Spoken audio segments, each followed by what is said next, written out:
Eh bien, bonjour à tous. Donc, on a déjà une trentaine de participants. On va démarrer en espérant que ça va faire arriver les autres. Je vous remercie tous d'être présents pour parler de ce certificat gestion des risques en cybersécurité dans l'assurance. Juste un petit mot d'introduction pour vous dire que ce certificat a été développé en partenariat entre trois grands centres de formation, Télécom Évolution, l'EPA et l'Institut du Risk Management. Donc, le slide suivant va nous permettre de vous présenter ces trois structures.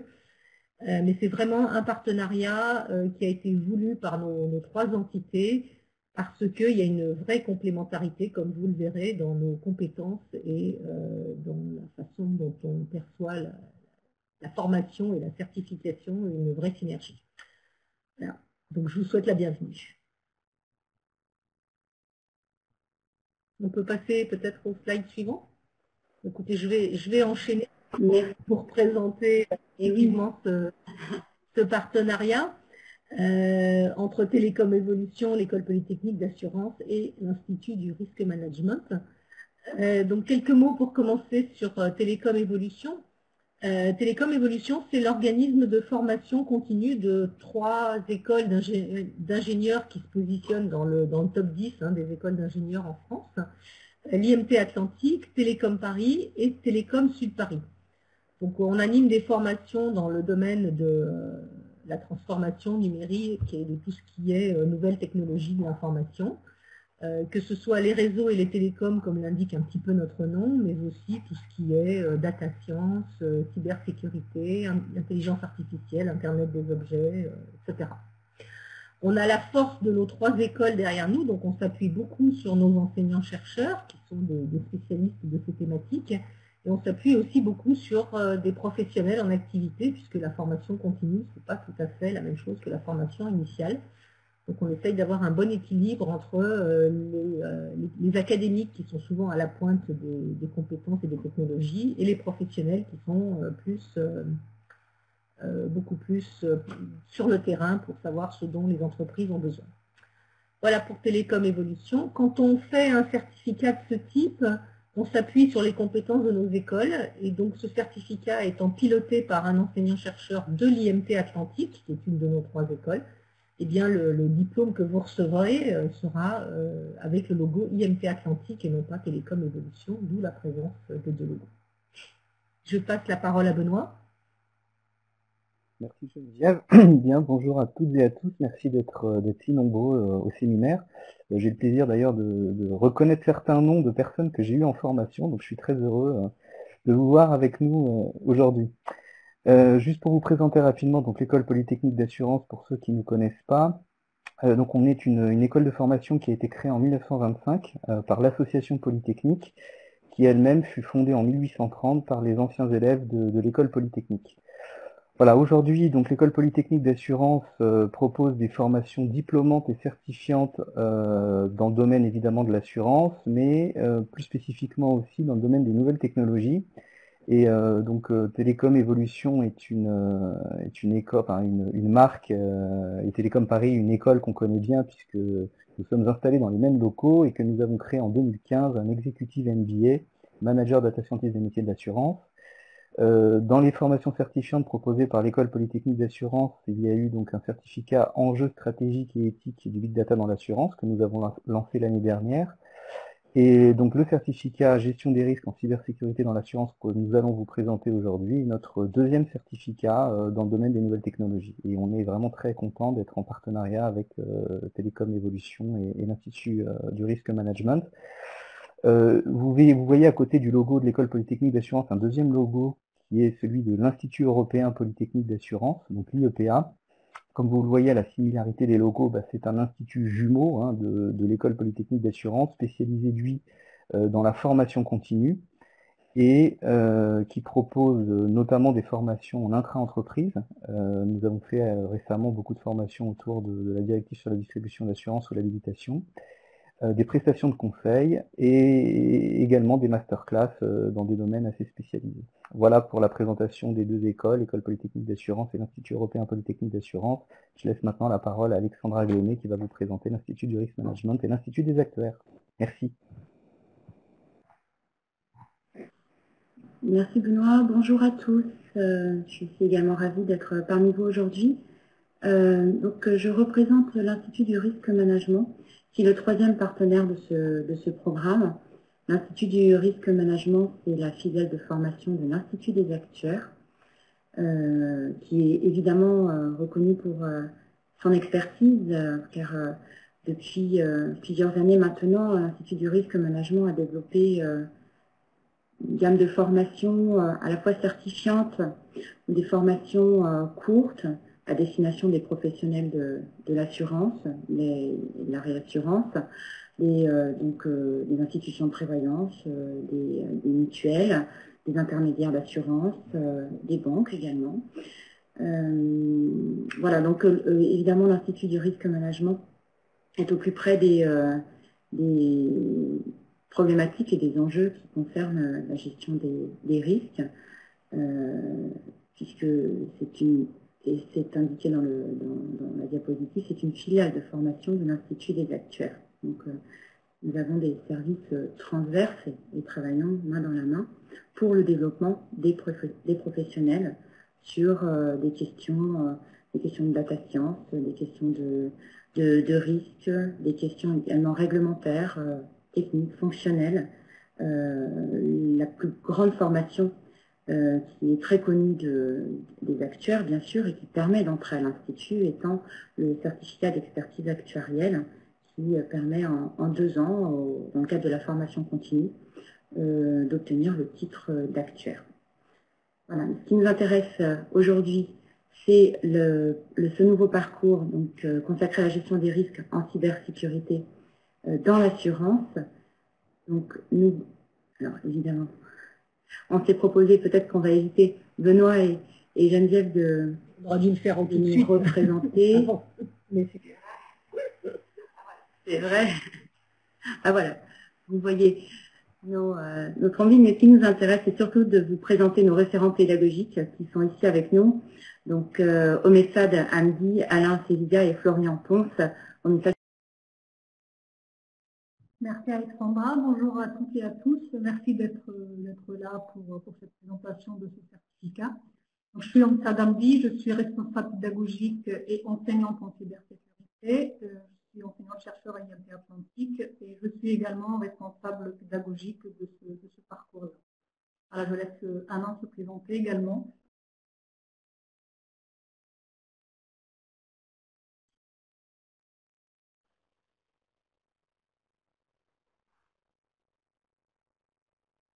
Micro.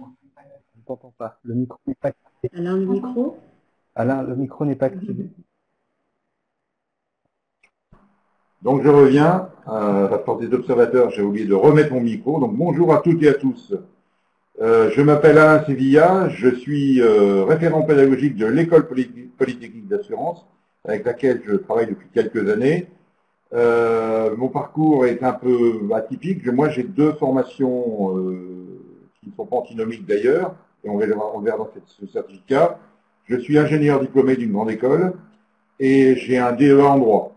Et je suis actuellement en train de finaliser une thèse de doctorat en sciences forensiques. Ce sont des sciences qui ont vocation à apporter des preuves en matière pénale. C'est une définition suisse, puisque je suis moi aujourd'hui à l'université de Lausanne et je développe donc ces formations. Je suis issu du monde militaire, du renseignement dans un premier temps, et ensuite j'ai développé une carrière dans le domaine de la sécurité dans la gendarmerie. Et aujourd'hui, je suis enseignant dans 5 Master 2 dans différentes universités françaises et étrangères. Mon activité actuellement est tournée à l'international, puisque je suis expert consultant en preuves numériques et cybercriminalité auprès de la Commission européenne, de l'Union européenne et du Conseil de l'Europe. Et comme il y a une activité actuellement qui est très intense en Afrique, notamment au Sahel et en Afrique de l'Ouest. Donc à peu près, je passe 4 à 5 mois de l'année là-bas, donc à lutter contre la cybercriminalité, mais plus particulièrement sous l'angle numérique, notamment dans la lutte antiterroriste. Voilà. Bonjour, merci beaucoup d'être venu pour notre présentation. Donc, je suis Florian Ponce, je suis le référent pédagogique pour l'Institut du Risk Management. Je suis ingénieur de formation avec une spécialisation en réseau et cybersécurité, mais aussi je suis actuaire, que je suis donc devenu par la suite. J'ai fait la plus grande partie de ma carrière dans le secteur de l'assurance et actuellement je lance ma start-up dans le secteur de l'assurance pour aider les assureurs à faire évoluer leur système IT.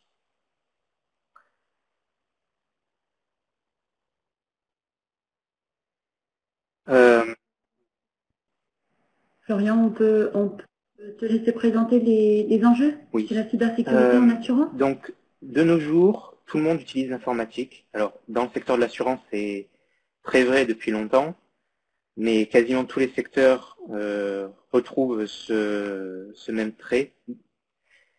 Une des conséquences de cette utilisation par tout le monde de l'informatique, c'est que toutes les personnes deviennent des sources de risque, des portes d'entrée pour attaquer l'entreprise.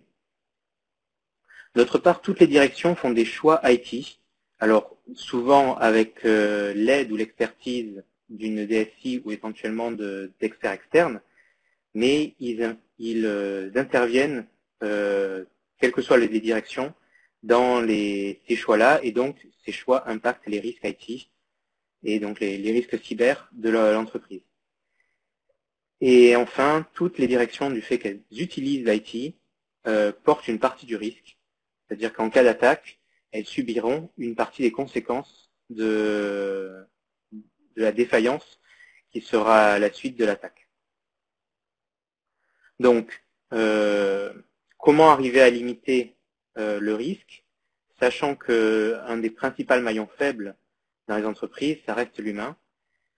C'est justement en sensibilisant dans toutes les directions et dans tous les profils les nécessités de la gestion des risques cyber. Et d'autre part, de mettre en place une gestion des risques cyber à tous les niveaux et dans toutes les directions, bon, forcément adaptée aux besoins et adaptée à l'exposition, mais c'est le propre de la gestion des risques. Mais donc c'est ici le côté pluridisciplinaire et à destination d'un grand nombre de profils qui ressort dans les enjeux que vous allez rencontrer en cybersécurité en assurance. Et enfin, pour finir sur les enjeux, il y a encore une grosse demande de nos jours.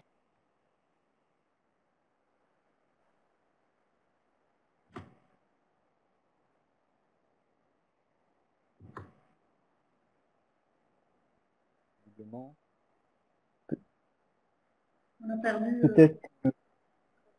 Oui. J'ai l'impression qu'on a perdu Florian. Donc on va pouvoir passer à la slide suivante avec Omessa qui va présenter également quelques chiffres, les enjeux de la cybersécurité. Comme il vient de dire Florian, en fait, il y a plusieurs risques dans le domaine de cybersécurité. Le premier vecteur d'attaque, si je peux dire, c'est le facteur humain.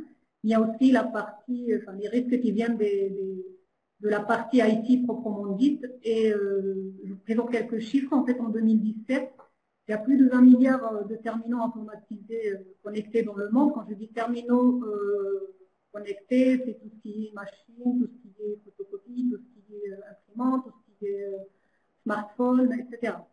Et en 2018, parmi les smartphones, il y a minimum 85% qui sont des smartphones. Dans les smartphones, on dit aussi la connectivité, l'interconnectivité dans le monde, dans le cyberespace d'une manière générale. Et c'est un vecteur hyper important de menaces et d'attaques via ce terminal-là. Donc aujourd'hui, on assiste également à 75 millions de mails frauduleux. Quand on dit mail frauduleux, on dit attaque par fichier, c'est-à-dire essayer de récolter des informations à travers des moyens différents. Il y a les mails frauduleux, mais il y a également l'équivalent par SMS. Florian, Alain, par rapport au message, Oui. est-ce que oui, tu avais bien terminé? Oui, et Alain va compléter Moi, je prends le relais, effectivement, sur les enjeux. Alors, je ne vais pas vous faire l'affront de vous demander la définition de ce qu'est un enjeu. Parce que souvent, on confond enjeu et objectif. Naturellement, la cybersécurité, si vous voulez, c'est pas un objectif. L'objectif, naturellement, à travers la cybersécurité, c'est de sécuriser l'entreprise et surtout protéger le patrimoine immatériel de l'entreprise. Et derrière ce patrimoine immatériel, si vous voulez, il y a tout aussi, toute la vie de l'entreprise. Et souvent, on voit que les objectifs qui sont vitaux ou stratégiques pour l'entreprise. Et là, les exemples que je vous donne, ce n'est pas des exemples que j'ai été chercher dans le livre. Moi aussi, je suis dirigeant d'une entreprise aujourd'hui en sécurité et cybersécurité. Et ce sont des cas concrets que je vis, alors pas au quotidien, mais qui sont récurrents. Alors, des attaques à des fins crapuleuses, alors contrairement à ce que l'on pense, ben, ça arrive très souvent. Le problème, c'est que les données ne remontent pas toujours. Parce que quand on a subi une telle attaque et qu'on a constaté qu'il y avait des failles dans l'entreprise, on n'ose pas déposer plainte, on n'ose pas le dire. Alors, des vols de données bancaires, des identifiants de connexion, des outils internes. Je prends l'exemple récemment, d'ailleurs, dans une école de formation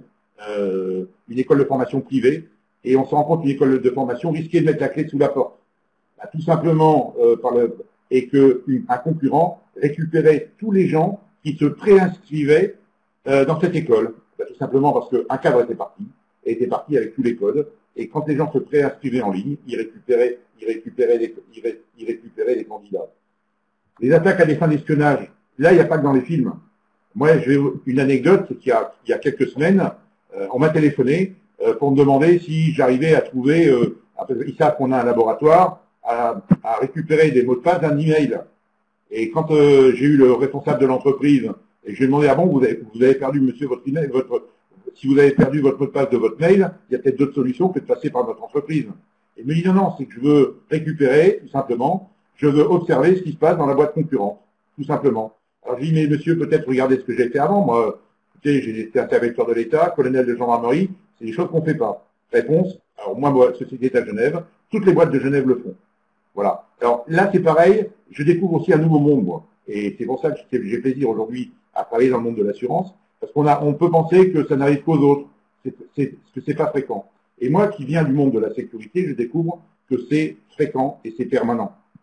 Une attaque à des fins de déstabilisation, oui, ça existe. Ça existe et je dois en gérer. Et je dois en gérer quasiment tous les mois. Tous les mois, j'ai des attaques à des fins de déstabilisation. Et là, on est sur l'irréputation. Et avec la complexité derrière, si vous voulez, dépasser des fois des attaques, il faut passer avec des gens des boîtes de communication. Donc tout ça, on va essayer d'illustrer. Les attaques à des fins de sabotage, et oui, ça existe. Et oui, on est contacté pour savoir si on peut pas faire une attaque en déni de service, c'est-à-dire qu'est-ce que l'on va faire? On va proposer effectivement de déstabiliser l'entreprise. Alors surtout quand on fait du business en ligne, où on a une boutique en ligne. Imaginez le nombre de minutes où la boutique n'est pas en ligne, parce que ça peut représenter comme en matière de perte de chiffre d'affaires. Donc tout ça, c'est 4 exemples pour vous dire que c'est du quotidien, et derrière tout ça, il y a la vie de l'entreprise. Et des fois, quand on nous appelle, on nous dit au secours, il faut nous aider parce que sinon, ça va aller très mal. Là, juste un exemple aussi que j'ai vécu directement, et c'est pas, alors, 200 000 ordinateurs, on parle de 300 000 ordinateurs infectés dans 150 pays pendant 4 jours. Donc ça, c'était WannaCry, tout le monde en a parlé. Mais derrière, ce qu'on n'a pas parlé aussi, c'est qu'il y a eu d'autres entreprises qui ont eu alors, WannaCry, le principe, pour ceux qui ne connaissent pas, vous avez un logiciel malveillant qui va crypter, chiffrer toutes les données d'entreprise, et on va demander une rançon pour pouvoir déchiffrer. Alors moi, j'ai 2 cas concrets. Et d'ailleurs, l'objectif aussi de ce certificat, c'est non, on va pas vous faire que du livre. C'est aussi des retours d'expérience grâce à ce partenariat, c'est de faire des retours d'expérience et qui vont vous servir et de vous donner des méthodes pour ne pas que ça se reproduise. Et moi, j'ai 2 exemples précis que je vous livrerai aussi lors de ce certificat. Une entreprise française qui a été cryptoloquée, on a mis 8 mois à la remettre sur les rails. 8 mois à la remettre sur les rails, et on n'a pas payé la rançon. En revanche, j'ai une autre entreprise.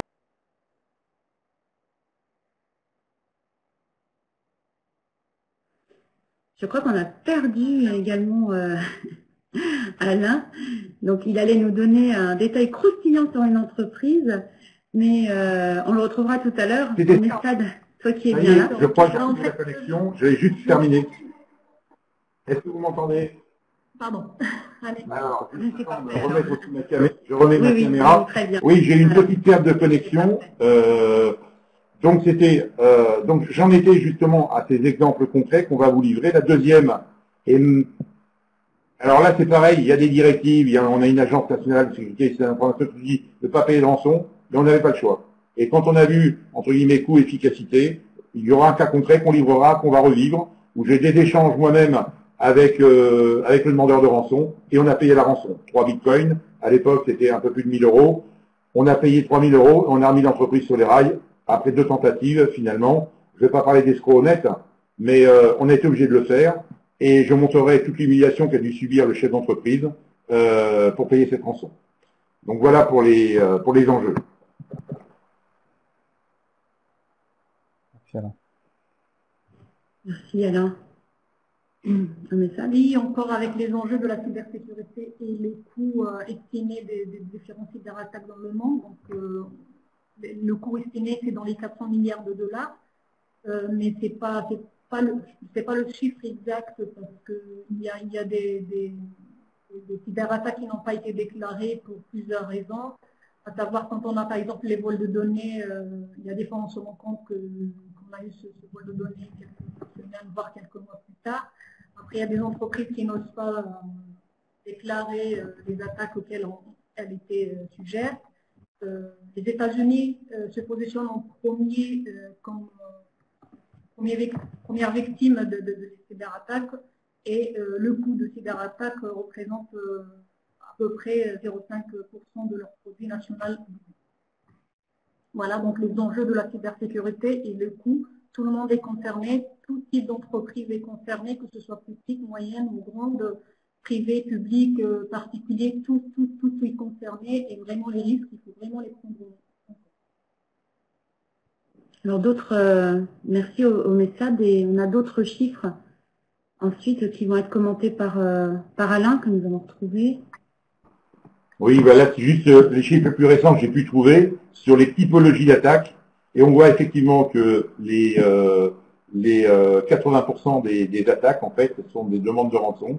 On a des attaques par déni de service, ce sont les typologies, mais on y reviendra justement, puisque dans la formation, on va essayer de mieux vous faire comprendre cet écosystème cybercriminel, et donc ces types d'attaques n'auront plus aucun secret pour vous après la formation. Alors justement, c'est une très très belle transition parce qu'on va rentrer dans le cœur du sujet. Donc quels sont les objectifs pédagogiques au Messad du parcours de formation? Les objectifs d'abord, parcourir les aspects techniques et les aspects liés aux ressources humaines en première partie. Ensuite, présenter les enjeux juridiques, réglementaires et géopolitiques liés à la cybersécurité. Un bon volet sera réservé bien évidemment à tout ce qui est gestion de risque et puis comment l'intercaler dans la couverture assurance. Voilà les quatre objectifs de cette formation. Alors, on va passer aux cibles. À qui s'adresse cette formation? C'est Florian qui va nous donner le détail. J'en profite juste pour vous dire que vous avez la possibilité de poser vos questions dans le module « Posez vos questions » ici, si toutefois vous aviez besoin de nous interpeller sur tel ou tel objet. Donc surtout, n'hésitez pas et on répondra au fil de l'eau. Tout en considérant que nous avons aussi un temps consacré aux questions-réponses à l'issue de la présentation. Mais n'hésitez surtout pas à poser vos questions par écrit. Excuse-moi, je me permets d'intervenir. Il y a une question très intéressante qui a été posée par un participant. Je la lis et je pense que Alain pourra peut-être apporter un petit élément de réponse. La question est la suivante. L'ANSSI a-t-elle été sollicitée dans le cadre de la construction de ce certificat? Donc officiellement, l'ANSSI, non, n'a pas été directement consulté. Par contre, c'est un acteur que nous connaissons et avec lequel je crois, nous avons des interactions. Au Messad, peut-être que tu veux, parce que je crois que... Oui, en fait, les formations cyber peuvent être inscrites à l'ANSSI pour avoir le label ANSSI. Mais pour qu'on puisse faire ça, il faut d'abord démarrer la formation. Mais c'est dans les objectifs d'avoir le label ANSSI pour cette formation. C'est dans nos objectifs et ça viendra prochainement, on va dire. Tu es en relation, tu travailles, tu collabores avec l'ANSSI dans le cadre de certaines missions, je crois. J'essaie d'inscrire nos formations et avoir le label TechNum-IDU qui fait gage de qualité des formations cyber. On a déjà 2 formations certifiantes qui sont inscrites à l'ANSSI, donc on a déjà un point. Alors Florian. Oui, tu peux passer à la slide.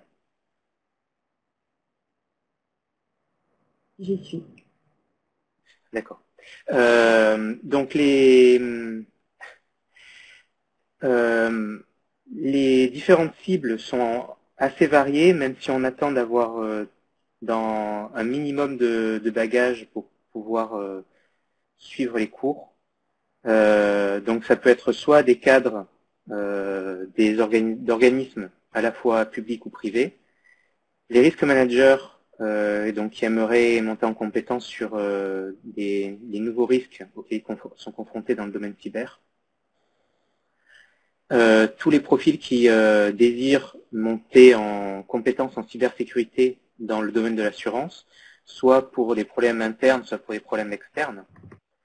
Et enfin, les actuaires qui ont besoin d'avoir une spécialité en cybersécurité ou dans les domaines du risque numérique, dans le cadre de leur travail d'évaluation des risques et de tarification.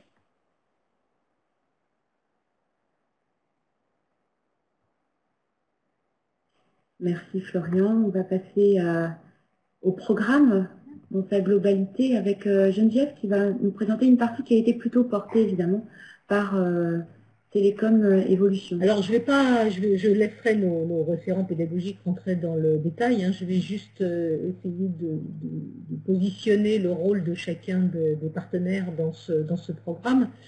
Au niveau de Télécom Évolution, avec Messad, qui est une spécialiste des aspects techniques et des implémentations de la cybersécurité, donc c'est la partie que nous, on va prendre en charge, vraiment rentrer dans le côté théorique de la cybersécurité. Quand je dis théorique, avec quand même de la pratique et des TP. Je voyais à sa tête qu'il fallait que je le précise.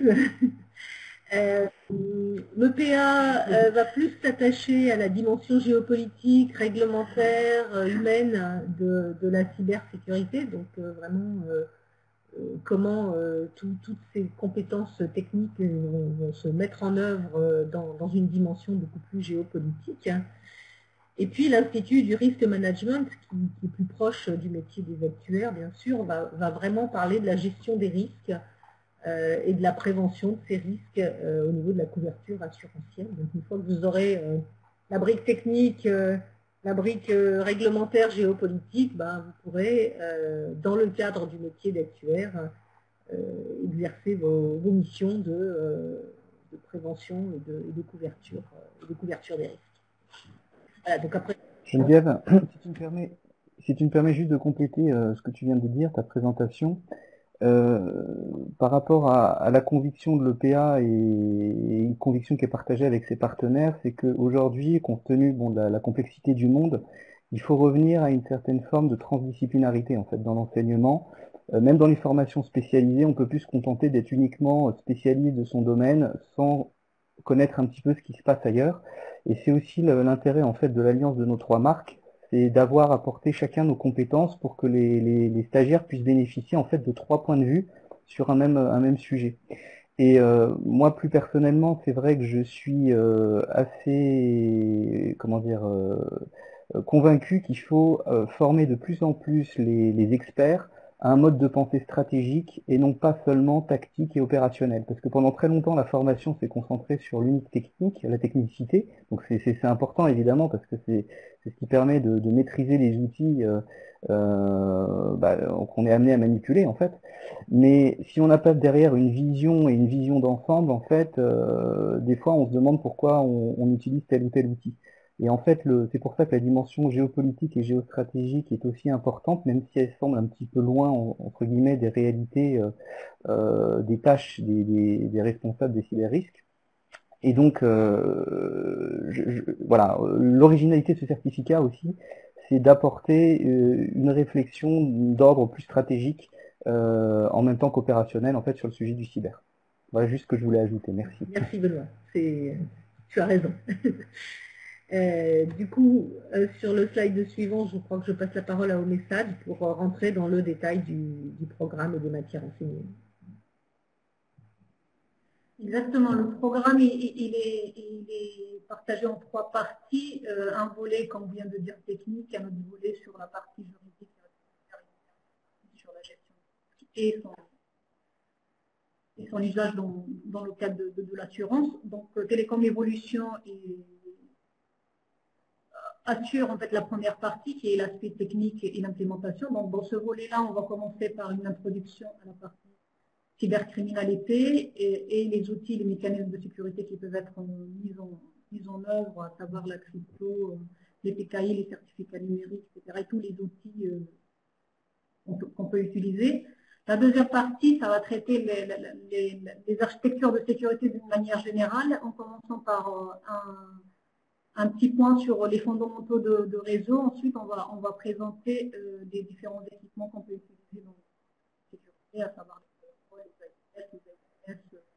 et les différentes architectures qu'on peut mettre en place justement pour contrer certaines attaques. La toute dernière partie sera plutôt dédiée aux bonnes pratiques en termes de cybersécurité, à savoir tout ce qui est audit de sécurité, un peu sur la gestion de risque qui sera détaillée à la fin de la formation.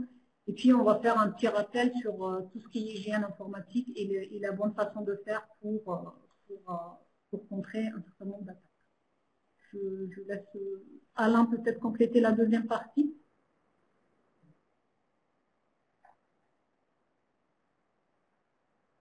On n'est pas activé. Le micro, Alain? Voilà, j'avais encore oublié mon micro. Cette fois, je pense que vous m'entendez toutes et tous. Et d'ailleurs, ça devait vous manquer de ne pas m'entendre. Juste pour vous dire, donc, ce deuxième volet, Benoît, donc, qui est le directeur de l'EPA, il a déjà abordé le sujet. On va dire, là, nous, on va travailler en 2 parties, en 2 niveaux. Il y a du vol stratégique, il y aura du vol tactique. Sur le vol stratégique, on va effectivement aborder la stratégie des risques dans le cyberespace. On va voir un peu la définition des concepts, un peu l'histoire de la stratégie. On va voir la différence entre les notions de pouvoir et de puissance. Et surtout, on va comprendre aujourd'hui, et on va répondre à des questions, c'est quels sont les outils de puissance à l'ère de l'informatique, comment la connaissance stratégique se traduit-elle dans l'environnement numérique. On va voir comment le cyber est devenu aujourd'hui un outil de puissance. On va parler de ce qu'est la souveraineté numérique. Voilà. Et on va surtout aussi balayer les écoles de pensée américaines, chinoises, russes et brésiliennes. La deuxième partie, elle sera plus opérationnelle. Et l'objectif de cette deuxième partie, ce sera d'abord de vous présenter les différentes criminalités liées aux technologies numériques, c'est-à-dire mieux comprendre cet écosystème cybercriminel. Bien le comprendre, c'est pour ceux qui le pratiquent au quotidien, c'est de livrer aussi des cas concrets, de les étudier.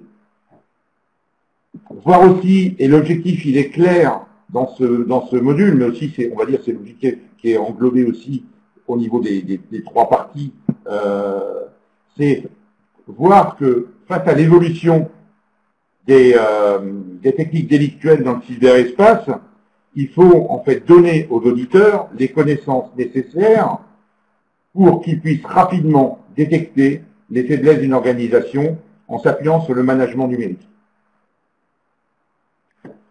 On fera ensuite dans une deuxième partie, et ça va être un peu le plus qu'on va essayer de faire, mais je sais qu'Omessad va le faire aussi, des exercices plus pratiques, en fait, d'incidents numériques et de gestion du risque, de gestion opérationnelle du risque numérique. Je préfère ne pas aller plus dans le détail du cours, parce que il vaut mieux que vous vous inscriviez, que vous ayez suivi cette formation, et là vous allez voir que dans le détail, vous allez vraiment apprécier cette formation qui est, à mon avis, unique par la complémentarité de ce partenariat et par l'étude, par ce qui va être fait dans ce certificat. Voilà, et naturellement, je répondrai à vos questions si vous voulez en savoir plus. Merci Alain. Et Florian va aborder la dernière partie de ce programme. Qui est plus orientée sur les risques et les problématiques assurantielles, est découpée en 3 parties. Donc, une première partie on pourrait qualifier un peu introductive, avec les dimensions du risque, en particulier les aspects du point de vue technique, donc confidentialité, intégrité, disponibilité, donc on retrouve de manière classique, et les problématiques de temporalité particulière du cyberrisque, qui le rendent assez différent de l'ensemble des autres risques couverts en assurance de branches comparables. Par la suite, on aura un module d'introduction à l'assurance, donc qui vous permettra à la fois de consolider les connaissances particulières dans le cas du cyberrisque, mais aussi d'avoir quelques rappels dans le cas de ceux qui n'auraient pas forcément une bonne connaissance du secteur de l'assurance, avec donc des rappels sur le contrat d'assurance et son fonctionnement, une cartographie des risques, le rappel de certaines notions telles que les faits générateurs, quelques éléments de mesure avec des métriques, et enfin, pour les rappels du rôle de l'assurance, le transfert du risque et les mécanismes de réassurance qui viennent ensuite. Ensuite, toujours dans cette première partie, le cyber qui sera présenté comme étant lié à d'autres risques, donc des problématiques qui peuvent être juridiques avec les silent covert ou affirmative cover, donc le fait que la couverture soit explicite dans le contrat ou implicite, mais aussi d'autres sous-branches de l'assurance, d'autres branches d'assurance telles que l'inondation, l'incendie et le risque opérationnel. Et enfin, quelques rappels sur le cadre de la protection des données, vu du point de vue de la problématique assurantielle. Donc ça sera en complément de ce qui aura déjà été fait dans les autres modules, où vous aurez déjà vu de nombreuses choses dans le cadre réglementaire, mais là avec une vision plus portée sur la problématique assurantielle. Dans la deuxième sous-partie, donc la présentation des risques cyber de manière plus approfondie, donc vous aurez, là il y a une petite coquille, c'est les méthodes. Oui. En fait, la première partie du risque cyber est bien là. On a un copier-coller qui est venu s'immiscer, mais c'était un piège, c'est pour voir si on suivait tous. En fait, la séquence 2, c'est on va aller sur la gestion des risques de la prévention à la couverture assurantielle. Et là, on va aller voir les méthodes, le risque humain. Les méthodes dans un premier temps, dans cette deuxième partie. Le risque humain avec les problématiques de biais cognitifs et la façon dont l'humain va interagir avec la machine et en quoi il est une source de risque. On verra par la suite une étude de cas qui vous permettra de comprendre un peu mieux en quoi le risque cyber peut devenir un risque majeur dans certains secteurs. Et enfin, le rôle de la prévention et donc comment, par la prévention, on arrive à maîtriser ces risques et à limiter les impacts en cas de sinistre. Enfin, pour donc cette troisième partie de ce module, vous aurez un aspect beaucoup plus théorique sur l'assurance et la réassurance des risques cyber, avec dans un premier temps des rappels sur les aspects comportementaux dans le secteur de l'assurance, avec un focus sur la problématique cyber. Donc les aspects comportementaux, pour rappel, c'est l'aléa moral, l'antisélection, les problématiques de ce type. Et enfin, vous aurez un module sur la tarification, avec une présentation des outils de modélisation qui seront à votre disposition et un panel de l'état de l'art actuel sur l'évaluation des risques dans le domaine cyber. Merci beaucoup. Merci Florian, merci beaucoup. Alors, au MESAD, concernant la certification et les modalités d'évaluation. Donc, tout au long de la formation, il y aura des modalités. On ne t'entend pas très bien au MESAD. Ça coupe un peu. Là, vous m'entendez? Oui, c'est mieux. Donc, pour les modalités d'évaluation, tout au long de la formation, il y aura des évaluations par des quiz. Et à la fin de la formation, sachant que la formation théorique est 9 jours, vous allez avoir un projet et un travail sur un dossier technique qui va donner lieu à un rapport et ensuite, si vous validez la certification à travers ces deux certifications, vous allez avoir un certificat des trois écoles, à savoir IMT Atlantique, l'EPA et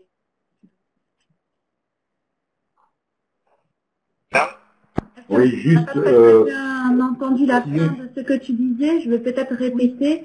Tu signalais qu'à l'issue de la formation, les stagiaires recevaient un certificat qui était délivré conjointement par Télécom Evolution, IMT Atlantique, bien sûr, puisque c'est le certificateur dans le cadre de ce programme pour Télécom Evolution. L'IRM qui est certificateur également et EPA qui est certificateur aussi. Voilà. Alain, tu voulais intervenir? Oui, juste parce que on parle de dossier technique, c'est vrai que dans beaucoup d'endroits on parle aussi de mémoire. C'est un peu dans l'esprit de ce qui se fait dans certaines universités où j'enseigne en Master 2, dans ce domaine-là. En fait, il s'agira dès les premiers cours, en fait, de trouver un sujet qui sera validé par les référents pédagogiques sur lesquels vous allez travailler. On ne veut pas un dossier technique de 80 pages. D'ailleurs, la limite sera de 30 pages. Mais en fait, ce qu'on souhaite, c'est que ce dossier technique, si vous voulez, vous permette d'approfondir un sujet bien particulier dans le domaine de la cybersécurité, sujet naturellement qui doit, dans les jours qui suivent la formation, pouvoir vous aider dans votre vie d'entreprise. Voilà. Donc, les retours que j'ai depuis qu'on a mis ça en place dans les universités dans lesquelles j'enseigne sont très positifs. Et surtout, ce qui est toujours intéressant, bon, c'est peut-être pas le cas pour vous, parce que vous avez sûrement, la plupart de ceux qui vont suivre cette formation ont déjà un métier, mais peut-être envisagent de le changer. C'est toujours utile dans certains domaines, et quand on va aller dans le domaine de la cybersécurité en assurance, c'est de valider, de rajouter une ligne aussi sur son CV, en disant, attendez, moi, j'ai travaillé sur tel sujet, et ça a été validé. Voilà. Donc ça, c'est l'intérêt de ce petit plus qu'on vous met, qui va demander à nous, les référents, encore un peu plus de travail, mais ça sera avec plaisir. Et en plus, nous, c'est très enrichissant aussi de vous faire travailler sur des sujets précis. Et je vois les retours que j'ai des étudiants et des auditeurs sur les dossiers techniques. Ils nous apportent aussi, à nous aussi, beaucoup d'éléments. Voilà ce que je voulais préciser sur les dossiers techniques. Merci Alain. Donc, je vais profiter de la slide suivante pour répondre aux questions qui sont posées dans le chat. Donc, la date de début de formation, donc vous la voyez ici. Donc, ces 9 journées de formation sont réparties sur 3 mois. La rentrée étant fixée au 25 janvier 2021 et sur un rythme donc de 3 jours de formation par mois. Les cours se dérouleront dans le 8e, aux 3 rue Chauveau-Lagarde. Ce sont les locaux de l'Institut du risque management. Les locaux sont tout neufs. Donc, on a plaisir à être accueillis là-bas. Et comment s'inscrire à la formation? Bah, écoutez, on va passer à la slide suivante. Alors, le calendrier des admissions. Je vais vous la présenter. Quelques dates clés qu'il faut que vous reteniez si la formation vous intéresse. Donc, le 1er juillet, nous ouvrons les candidatures. Donc, ça veut dire qu'il faudra que vous alliez sur l'un des sites, un site de l'un des 3 des partenaires, c'est-à-dire Télécom Evolution ou bien l'École Polytechnique d'Assurance ou l'Institut du Risk Management. Vous pourrez télécharger sur le site à la fois la brochure et le dossier de candidature. Et donc on vous demandera de nous retourner un dossier de candidature dont les pièces constituantes vous seront précisées dans le dossier. Donc là, à partir du 1er juillet, donc vous aurez l'été pour préparer votre dossier. Et à partir de septembre, nous allons organiser des commissions d'admission avec nos référents pédagogiques. Donc il y en aura a priori une par mois, de septembre à décembre. Donc une en septembre, une en octobre, une en novembre et une en décembre. Maintenant, ce qu'il faut que vous sachiez, c'est que le nombre de places est limité, parce qu'on veut rester dans une approche qualitative de la formation. Et donc, les premiers dossiers acceptés seront, les premiers dossiers réceptionnés et validés seront prioritaires, en fait. Voilà. Donc, c'est pas parce que nous organisons 4 sessions qu'il faut forcément attendre le mois de décembre pour vous envoyer votre dossier, mais dès qu'il est prêt et dès qu'il est finalisé, faites-le nous parvenir pour que nous puissions étudier votre candidature et éventuellement la valider. Donc voilà, et donc la formation, comme l'a présenté Alexandra, débutera en janvier 2021 dans les locaux donc de l'Institut du Risk Management dans le 8e. Et concernant le tarif de la formation, il est donc, comme vous le voyez ici, de 5 900 € net de taxes, puisque en tant qu'organisme de formation, nous ne facturons pas de TVA. Voilà. Donc voilà les informations pratiques toujours utiles à connaître que je voulais vous présenter. Merci.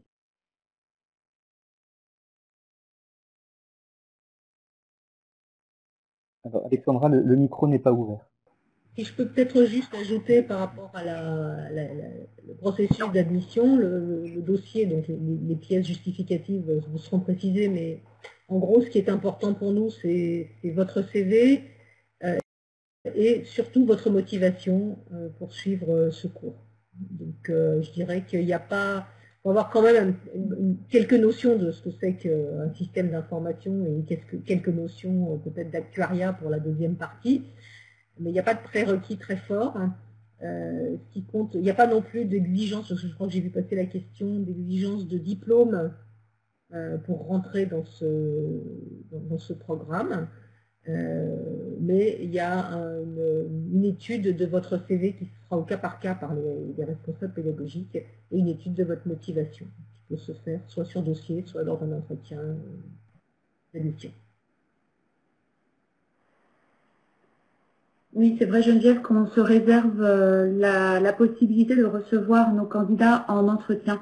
Si on devait vérifier à la fois les éléments en termes de prérequis, la capacité du stagiaire à suivre le programme et donc qu'il soit en condition de réussite face à cette formation, ou de vérifier des éléments qui sont liés à sa motivation et donc peut-être à son projet professionnel, vérifier encore une fois que la formation répond bien à son objectif en termes de trajectoire professionnelle.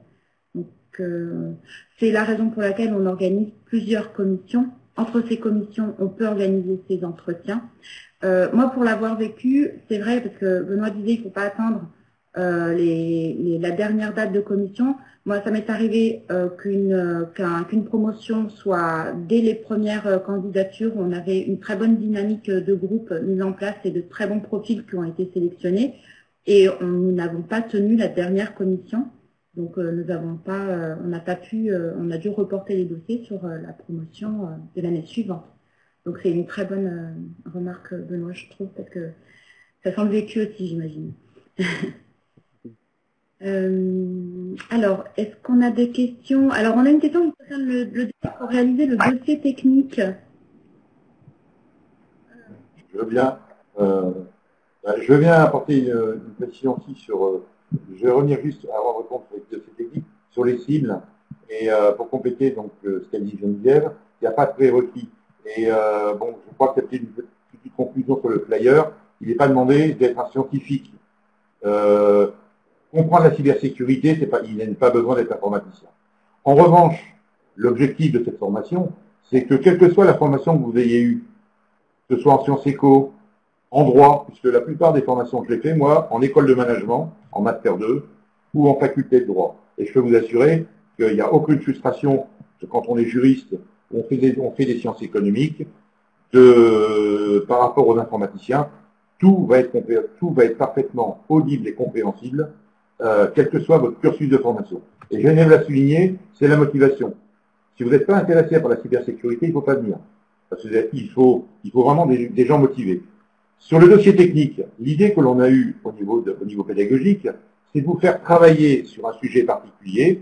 L'idée, c'est, vous avez vu, on est échelonné sur 3 mois.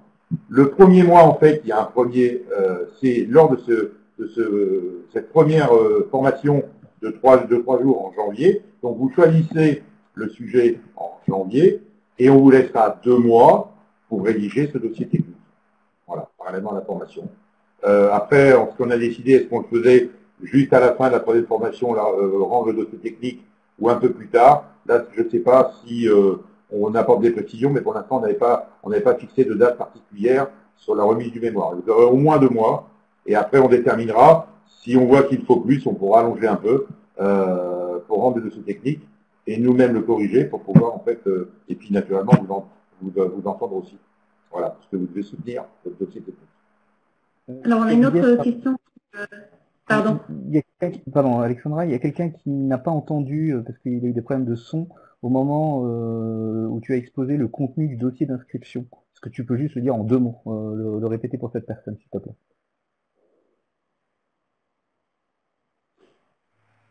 Pardon, parce que je lis beaucoup de questions en même temps sur le chat et tu m'as interpellé, Benoît, sur le dossier d'inscription. C'était Geneviève, en fait, quand elle a présenté le contenu du dossier, donc une personne demandait de répéter parce qu'elle n'a pas entendu. Ah oui, oui. Donc le dossier d'inscription, il y a dedans votre CV et une lettre de motivation. Ce sont les 2 éléments principaux. Après, en fonction de votre dossier, les référents pédagogiques peuvent vous demander en complément, s'ils en ont besoin, une copie de vos diplômes ou d'autres éléments qui peuvent les aider à prendre leurs décisions. Mais les 2 principaux éléments, ce sont le CV et la lettre de motivation. Ce que vous avez déjà fait et pourquoi vous voulez suivre ce certificat, quel est votre projet professionnel, comme le disait Alain. Alors Bruno posait une question que nous allons peut-être attribuer à Omestad sur est-ce que la formation peut rentrer et être utile dans le cadre des développements et de la diffusion des outils informatiques en mode SaaS?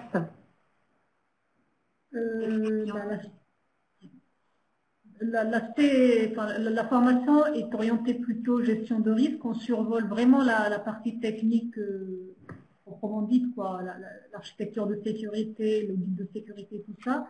Mais en 3 jours, on ne peut pas aller plus que ça. Voilà. Alors, il y a une question que je lis là, je me permets en live, concernant l'éventualité d'organiser la formation à distance en cas malheureusement de reconfinement en fin d'année. Est-ce que la possibilité a été prévue? Qui veut répondre à la question? Moi, je peux prendre, Alexandra, comme tu veux. Oui, on peut répondre d'une seule voix. Dans ce contexte, on a bien anticipé cette possibilité. Malheureusement, j'ai envie de dire, en même temps, je dois dire que la contrainte rend créatif. Et donc, en termes de modalités pédagogiques et d'outils, c'est vrai qu'en tout cas du côté IRM, je sais aussi pour EPA et Télécom Évolution, on a exploré beaucoup de choses et c'est plutôt gagnant. Donc c'est vrai que cette formation elle a été montée en présentiel, mais on a prévu la possibilité de le passer en téléprésentiel ou en distanciel, tout dépend des termes, et nous travaillons avec les intervenants sur ce point. Alors la chance et la malchance, c'est que elle démarre en janvier et donc on a tout le temps justement de prévoir les conditions de ces interventions. Donc je vais répondre oui et ça n'impactera pas le calendrier de formation. Alexandra, je vais te voler le rôle de modérateur pendant quelques temps parce que là je vois des questions défiler, donc je te laisse te reposer un petit peu. Une deuxième question qui est posée, est-ce qu'il faut nécessairement, parce que dans la brochure effectivement il a été précisé qu'il faut un diplôme de niveau Bac+3 dans une matière scientifique en fait, pour postuler à la formation. La question qui est posée, c'est est-ce que c'est vraiment nécessaire d'avoir ce niveau de formation dans une matière scientifique? Voilà, je ne sais pas qui veut répondre à la question. Alain, je crois que tu avais un avis sur le sujet.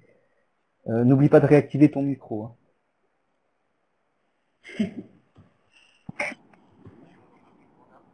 et on a dit que non. Et c'est vraiment, je pense, la richesse de cette formation, justement. Il ne faut pas spécifiquement être scientifique. On va pas refuser les scientifiques, que l'on est tous d'ailleurs. Mais on est aussi juriste. Et donc on a les prérequis, c'est d'abord la motivation. Geneviève l'a bien dit, on va pas demander de diplôme. Il va falloir tout simplement être motivé. Et naturellement, il va y avoir de la technique, parce que comprendre la cybersécurité, c'est aussi avant tout savoir comment fonctionnent les réseaux. Donc toute la base des réseaux qui seront vus dans la première partie, il va falloir les comprendre. Et les protocoles réseau, et donc tout ça, mais ce sont des notions qui sont facilement audibles et compréhensibles pour des gens qui ont un minimum de bagages, qui sont cadres en entreprise, et qui ont la volonté de découvrir et d'apprendre tous ces aspects techniques des réseaux, parce que comprendre la sécurité des réseaux, c'est comprendre le fonctionnement, avant tout savoir comment fonctionne un réseau. Et quand on parle d'Internet, Internet, c'est le réseau des réseaux. Voilà. Vas-y, au message, je parlerai après. Ok, merci.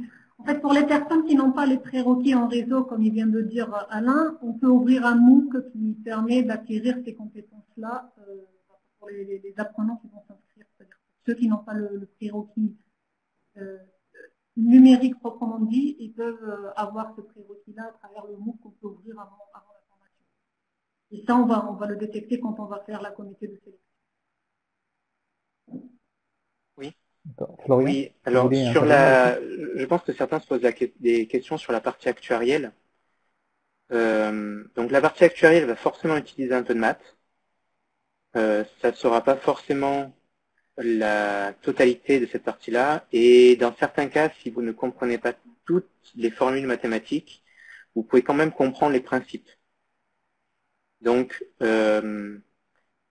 n'ayez pas forcément peur parce que vous n'avez pas tout le bagage mathématique pour assimiler la totalité de la partie actuarielle qui sera présentée. Et de même pour la partie crypto, on ne va pas rentrer dans les équations. Donc finalement, c'est une formation qui va permettre de dialoguer avec les experts, mais qui ne rend pas les gens experts, donc qui ne rentre pas dans des détails très techniques, si je comprends bien, mais qui vous permettra d'avoir un bon niveau de vocabulaire pour dialoguer avec des experts et vous faire déjà une bonne idée de toutes ces techniques. Et un bon niveau de la technicité aussi, c'est pas que le vocabulaire. En fait, on rentre quand même un peu plus dans les détails à travers les études de cas. Et vous aurez quand même les intervenants donnent quand même les références. Donc, ils peuvent parfois avoir certaines parties de leur cours qui sont très techniques, mais c'est des parties qui ne seront pas nécessaires pour la compréhension globale du cours. Et pour ceux qui ont besoin d'avoir plus d'informations, vous aurez forcément des références, une bibliographie associée au cours pour compléter dans le cas où il y aurait des besoins.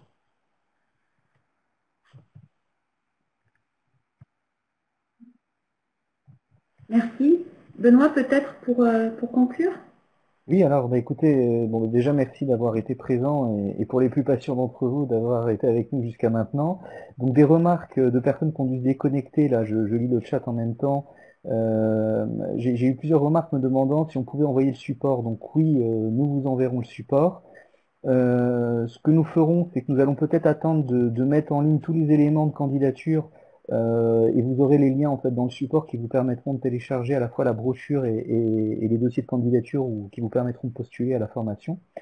Voilà, et puis écoutez, je n'ai pas grand chose à ajouter si ce n'est qu'on espère vous retrouver nombreux à cette formation et vous dire aussi, bon ça c'est la petite parce que dans ce monde digitalisé, il faut quand même garder l'aspect humain.